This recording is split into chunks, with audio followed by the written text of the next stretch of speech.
xuân thắm tươi.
Chúc ông bà cùng mẹ cha được sống trong yên vui, ta cùng nắm tay đón mừng Tết.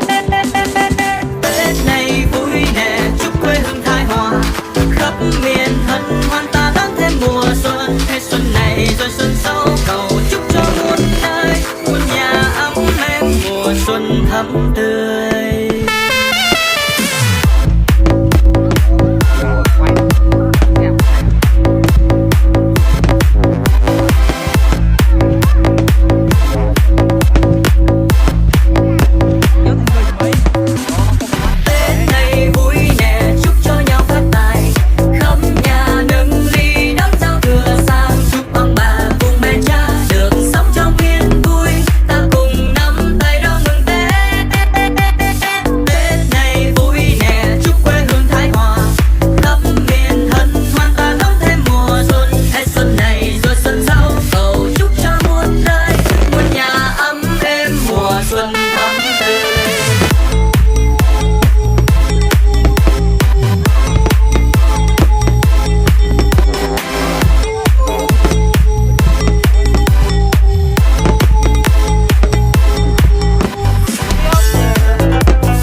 Kém tươi xuân này con về mẹ ở đâu,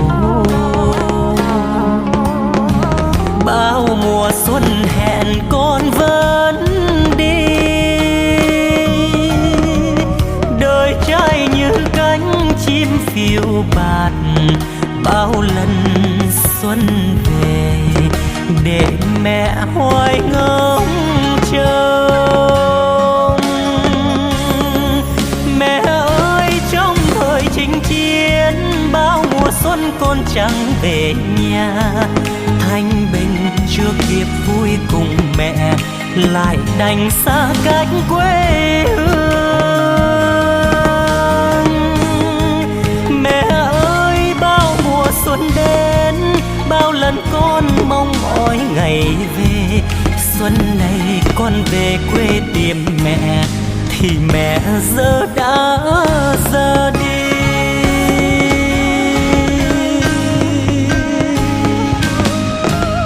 Xuân này con về mẹ ở đâu, quê nghèo xuân buồn thêm hát hiu, còn đâu năm tháng xưa thơ dài, giao thừa bên mẹ ngồi kể chuyện tích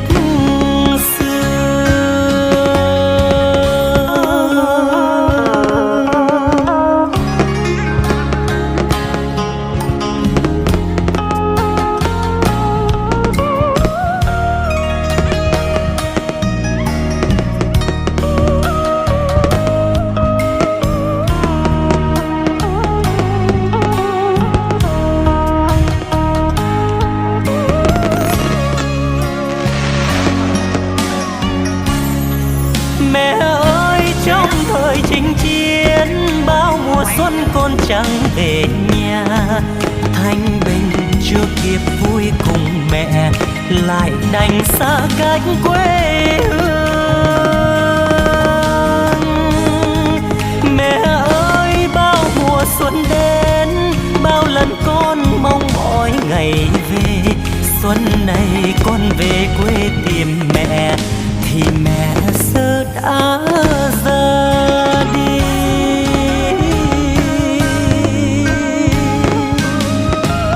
Xuân này con về mẹ ở đâu? Quê nghèo xuân buồn thêm hát hiu. Còn đâu năm tháng xưa thơ dài, giao thừa bên mẹ, ngồi kể chuyện tích xưa.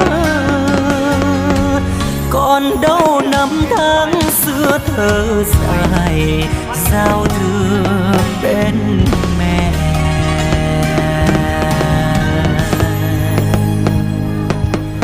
Ngồi kể chuyện